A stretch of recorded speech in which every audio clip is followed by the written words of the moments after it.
The Windowless Castle on the Misty Peak.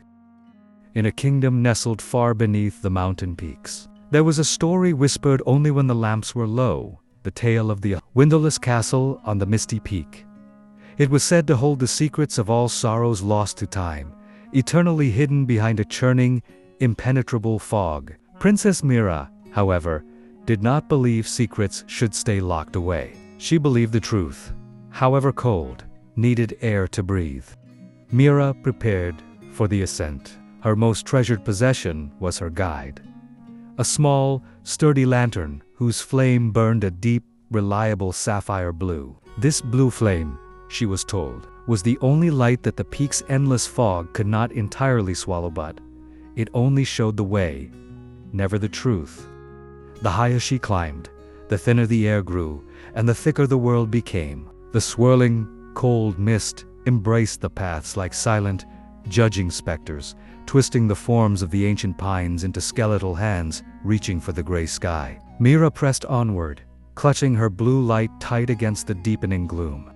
Then, looming out of the swirling white chaos, it appeared.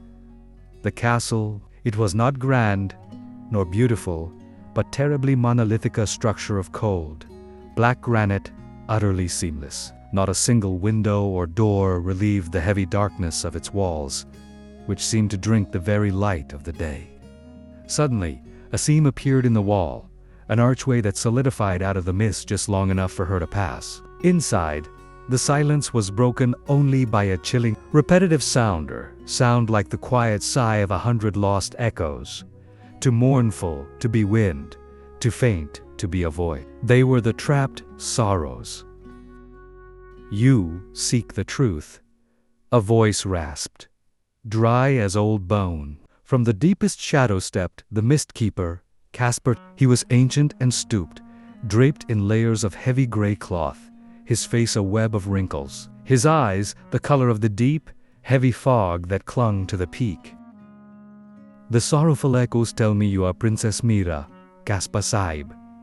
But why trade comfort for this heavy truth? This castle exists because the world cannot bear to see its own deepest pain. My duty is to keep it hidden." He pointed a bony finger at her lantern. "That light shows you the way, child. But it protects you from seeing what is truly here. True sight requires true blindness."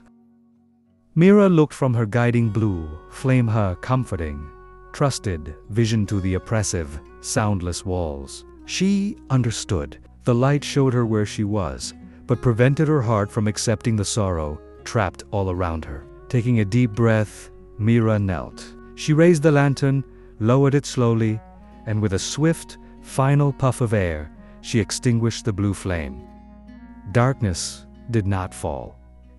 Instead, the world shifted. Where once there was empty stone and shadow, Mira's spiritual sight saw millions of gentle, luminous strands woven into the very structure of the walls. These were the soul's not angry ghosts, but beautiful, silent motes of sorrow, trapped because no one had ever truly seen them.